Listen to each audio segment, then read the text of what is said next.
culture has changed, and is that culture here to change? But before we start the discussion, it's almost 9:45. Let's go to Mitesh for his trading ideas. Mitesh? Yeah, so we were discussing Eicher Motors, and I did put out a sell call on that. It's moved down slightly, I think, but try to sell around 20,860 mark with a stop about 21,100 level. And as I mentioned earlier, I think the corrective decline could take it to at least levels of around 20,200 on the downside. The second call is a sell on PTC India with a stop at 71. I would recommend shorting this one for targets of around 64 on the downside. Okay, let's cut across in a second from now, actually. Siddhartha Lal from Eicher Motors talking about his relocation to London and, of course, where he sees Eicher from here onwards. The stock, of course, is taking a bit of a beating. It's lower by about 3%. The numbers have been a tad below expectations this time. Not really met, the street in terms of a consolidated PAT performance. Yeah, so par for the course, right? And if you speak to any long-term investor in Eicher Motors, he'll say that he's not worried even if the stock comes down to 16, 17,000.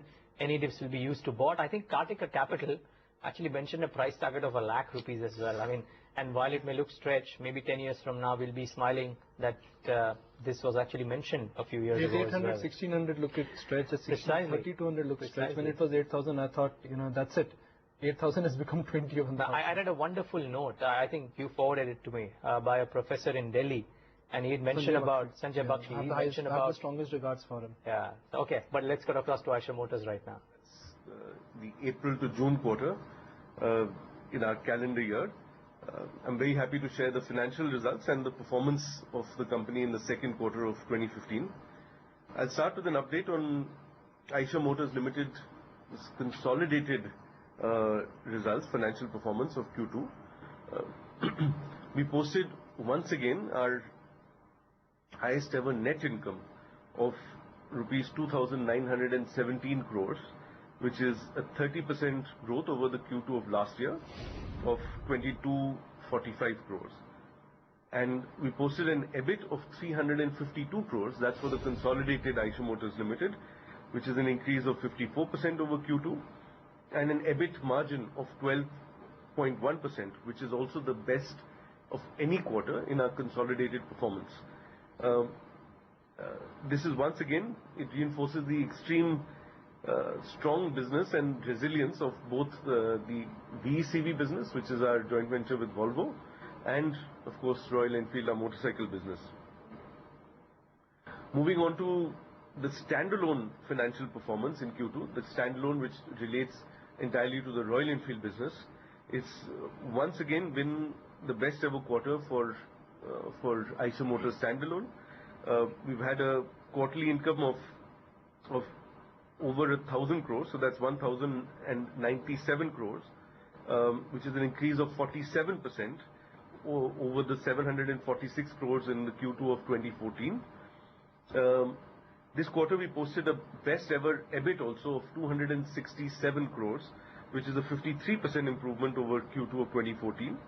Where we posted 175 crores, and it translates into our best ever EBIT margin of 24.1%, and that's a result of Royal Enfield growing very rapidly over the last few months. On a business update, as I said, quarter two was the best ever for Royal Enfield in our history. We crossed 1 lakh sales in the quarter, so that's 106,613 motorcycles, which is 44% higher than the 74,000+ that we sold in the same quarter last year. Our order book remains very strong. Our key projects of product development and of product development infrastructure in both in Chennai and in the UK, they are progressing as per plan, and we're also expanding our footprint in India in form of retail stores and outlets. So we're on track to growing our 400 stores to around 500 by the end of this year. We're doing the new retail identity in all of the stores. So all the projects that we had planned in Royal Enfield are all very much on track. In May this year, we opened a wonderful flagship store in Khan Market in New Delhi for our gear. So that's our apparel and accessories. That's gone off very well. We've opened our online store, which is also doing very well for our apparel and accessories. So our new business of gear, which is apparel and accessories, is also progressing very strongly. We also had a extremely good outcome for a limited edition dispatch rider motorcycles, where we had put 200 of them online for sale in India recently, earlier this month, and we had the entire inventory was sold out within 26 minutes of the opening of the booking. So it was a very good outcome. We've also been expanding overseas. So after our first 2 stores in Colombia, we've opened now an exclusive store in Dubai, which is a very important market for the Middle East, and that's going very well. On the US front, we've got now a full team in the US of 7 or 8 people who are now who are taking over the entire distribution in the US market. And in addition to that, we've also been adding stores in all of Europe, in Australia, and like I said, in Colombia and US as well. So there's a lot new stores and market development happening in international markets, the results of which should of course come in at a later point when the sales pick up in these markets. In May of 2015, Royal Enfield had also acquired the assets, employees and IP of the Harris Performance brand in the UK.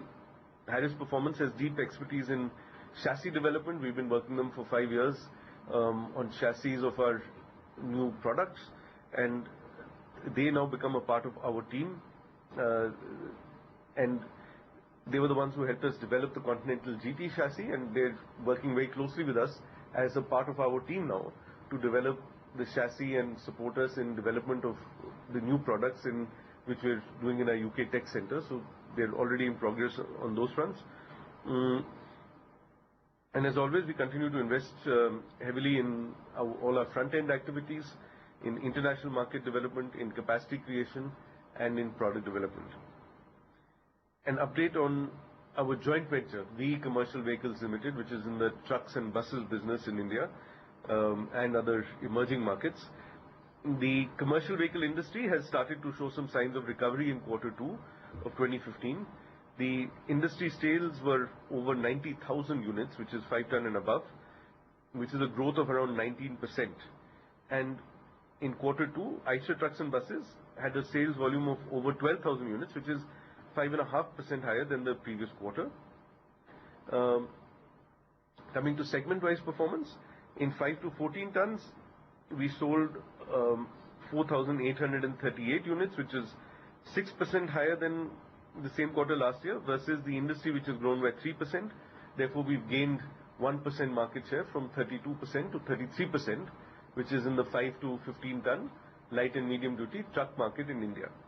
In 16 ton and above, the industry has grown by 28% to 44,500 units, whereas Eicher grew by 21% at 1,734 units. So our market share is marginally lower than last year at 3.9% compared to 4.1% last year. In buses, the industry has grown by 16% to nearly 20,000 units in the quarter. We have grown by 23% to over 4,000 units in the quarter, which gives us a market share of 20.5% as opposed to 19.5% last year. In exports, the market has grown by 18% and our exports were lower by 39%, which is at 1,206 units. Okay, well, the stock of Eicher today is down, but that's perfectly all right. The stock is so much priced to perfection that a little bit of disappointment really challenges the short-term market direction. But what has changed is the way how financial savings or savings in India have been reset. Indian savers are now revisiting equity as an asset class. SIP culture has picked up. Mutual funds, which were only sellers till about 12 months or 18 months ago, are now net recipients. And it is estimated that Indian mutual fund industry this year will collect nearly $10 billion. That's about 4.5 to 5,000 crore on a monthly basis. And I think that is evident the way how DI data has been quite constructive. So what has led to this complete 180-degree change in mood?